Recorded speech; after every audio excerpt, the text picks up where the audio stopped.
como todo en medicina, los diagnósticos muchas veces no son tan fáciles.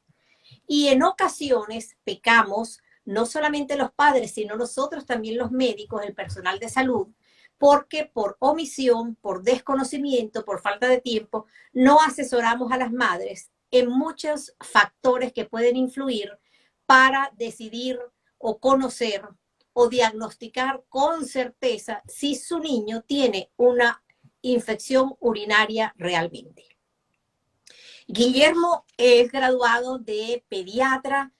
En mi promoción, el mejor del grupo, por eso le decíamos el R5, nosotros somos egresados de la Universidad de Carabobo. La primera promoción, convertimos el posgrado en posgrado universitario, la primera promoción universitaria del Hospital Central de Maracay, orgullosos de ellos. Guillermo después hizo nefrología pediátrica en el Hospital de Valencia, en Carabobo, y ha fungido como jefe del servicio de nefrología del Hospital Central de Maracay y también como jefe de servicio de pediatría. Bienvenido, Guillermo, y yo quisiera como médico general en niños, como pediatra, que nos dieras ese enfoque tanto a los padres como a los pacientes, como a los médicos que se están conectando, que no son especialistas en el área. ¿Qué debe hacer la mamá en su casa a la hora de tomar una muestra de orina? Porque sabemos que los niños menores de 3 meses, cuando tienen síntomas, deben ir a la urgencia pediátrica de un hospital. Y allí generalmente a través, después nos explicas tú, pero a través de algunos métodos específicos como la punción, el sondaje, Okay. en fin, se toma la muestra. Pero cuando esa madre está en la casa o estamos en una consulta ambulatoria porque el niño no tiene fiebre, pero es un bebé menor de 3 meses y le decimos, recógele la muestrecita de orina. ¿Cómo se debe hacer eso, Guillermo? Que es lo más trágico, porque muchas veces los médicos interpretan un examen de orina, un resultado, sin haber preguntado a la madre. Y a veces la madre ha colocado la orina, esta no es un, como dicen en Colombia, en Brasil, un pinico, un vasito de cama. No me acuerdo cómo se dice en Venezuela. Vasito. Vacinilla. Ajá, vale, no, no es un vaso de estos de cama, pero a veces lo va a hacer allí o en cualquier objeto plástico y luego lo trasegan a la bolsita o al envase que van a llevar al laboratorio. La recomendación inicial es que haya un aseo del área genital, de los labios menores en la hembra y de tratar de retraer el prepucio en el varón para hacer un aseo del glande, que es el extremo por donde va a salir la orina. Pero a pesar de eso, es posible que haya elementos de lavado de los genitales en la muestra de orina, sobre todo si en los niños pequeños estamos hablando de bolsa recolectora. De manera que la recomendación de la Academia Americana de Pediatría es que cuando un examen de orina resulta patológico en una muestra que se ha tomado en bolsa recolectora, deba tomarse una mejor muestra a través de cateterismo o a través de la punción o extracción de la orina de la vejiga directamente a través de una inyectadora con una aguja. Eso en el caso de los niños muy pequeños. En los niños más grandes, en el que decimos que tome orina de la mitad del chorro o de la mitad de la micción, que quiere decir se inicia la micción, eso lava el extremo de los genitales, recojo la muestra que ha ocurrido después de que se han lavado los genitales y eso va al laboratorio. Por supuesto, en un envase estéril. No podemos usar un envase lavado, no podemos usar un envase que le demos otros usos en la casa.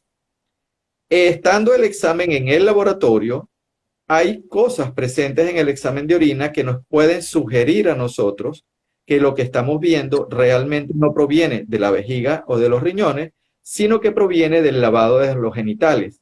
Y es lo que llamamos elementos de contaminación o marcadores de contaminación.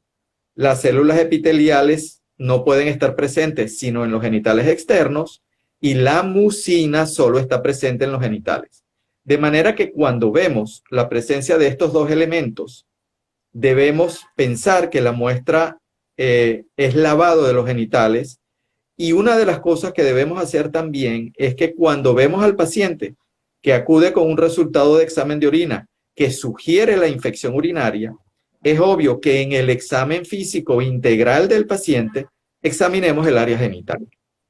porque la irritación de los genitales externos, sobre todo en la niña, puede hacernos creer que lo que estamos viendo es infección urinaria, cuando realmente se trata de una irritación o inflamación de los genitales externos.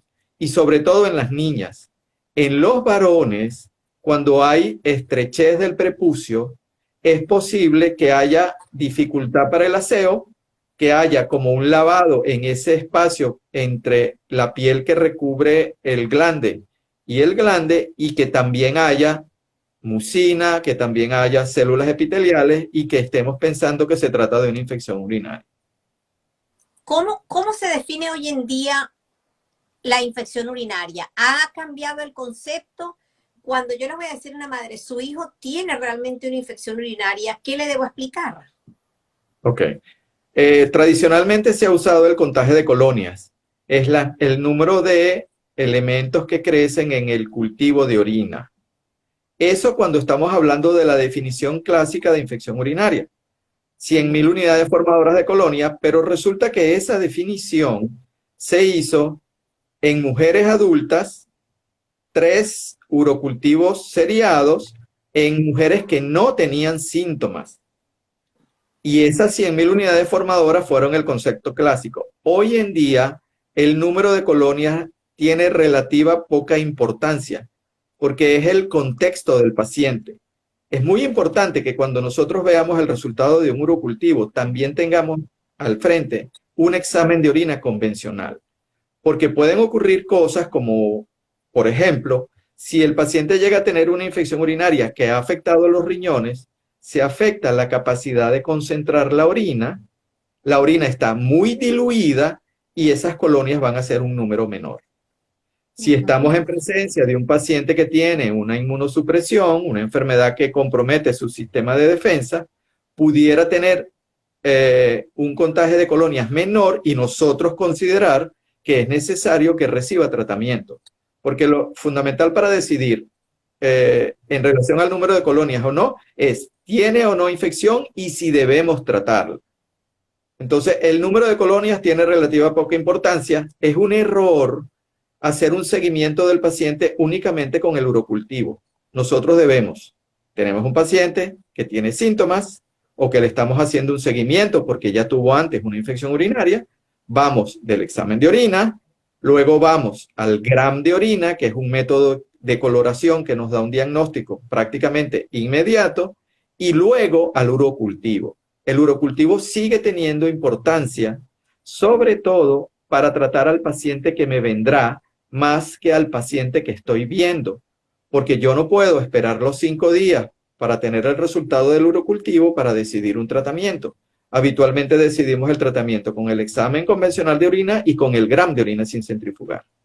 Ese urocultivo donde me creció una determinada bacteria que responde a determinados antibióticos, me plantea cuáles son los gérmenes que yo tengo en mi zona donde yo trabajo, porque no necesariamente es igual en Madrid que en Caracas o que en Londres o en cualquier otra ubicación del planeta.